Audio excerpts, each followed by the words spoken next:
When it comes to gluten-free pie crusts, sometimes the word is inventive that comes to mind because you're not just using flour, you're using other flours or other ingredients. This is a unique one that I had not seen yet, so I thought I would share it with you. And I do think it has some possibilities for not just the pie I'm going to use it for, but for other pies. We're using rice, brown rice, not rice flour, cooked brown rice. I have never seen this anywhere, and I just couldn't not share it with you to see how it comes out. I'm Jamie with SavorySaver. I share gluten-free recipes, tips, tricks, and resources to make your gluten-free lifestyle easier. So let's make a rice pie crust. The rice pie crust recipe comes from a rice website. I found this at the Success brand of rice on their website, so that will be linked below if you want to try this recipe. I am doing this recipe separately from my pie because I think this could be used for multiple pies. I think this is going to be a great crust. I haven't tried it yet. It might be a good crust for those no-bake pies. I'm going to be making a pumpkin mousse pie, which is going to be an unbaked pumpkin pie with this recipe. So watch for that video. It'll either be out now or out in the next day. I haven't decided how I'm posting them yet. So check out that. But I also think since it's rice, I think it would be good with a chocolate cream pie or a vanilla cream pie. I think it would be good with something like that because I kind of think rice pudding. So maybe that won't be a bad thing. Let's get to making this. Only a few ingredients. We'll see how it comes out. I've got my oven preheating to 375 degrees. And while that bakes, we'll put the pie shell together. So I've got 2 tablespoons of butter that I have melted. I am using salted because there isn't any salt in the crust, and lots of times in a sweet crust, there's still a little bit of salt. So I use salted butter. Feel free to use unsalted. It says to brush the pie plate. So again, 9-inch pie plate. This I think is actually 9.5. And I don't think I'm going to probably use all 2 tablespoons of butter to brush it. So we're probably going to add it to the ingredients and mix it in, even though the recipe doesn't say that, because why not? All right, so our pie plate is all buttered. Let's put that to the side. To a medium bowl, I have 2 cups of cooked brown rice. The original recipe used one of the 3.5 ounce boil bags, and I don't cook those very well, to be honest. So I opted to just cook my own brown rice. So I cooked 3/4 of a cup of dry brown rice and took 2 cups out of what was cooked.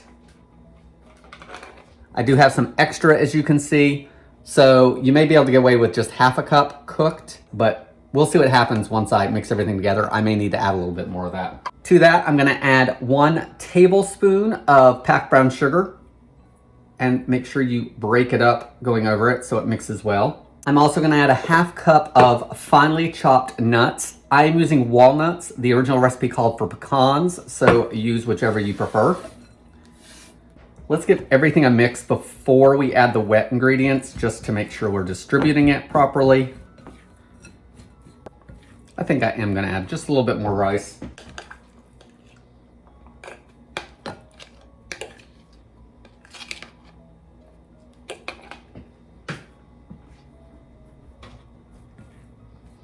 I probably added, I don't know, another 1/4 cup or so of what was in there.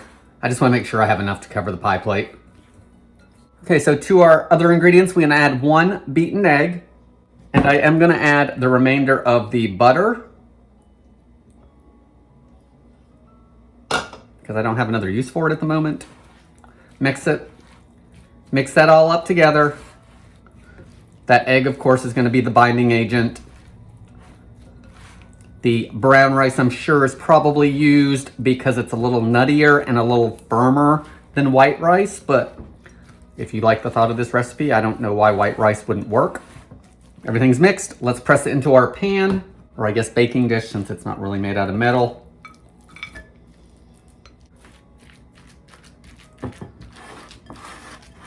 Okay, it's all pressed in the pan, and I have to say, I hope this crust is good because that was the easiest experience ever with me making any kind of pie crust.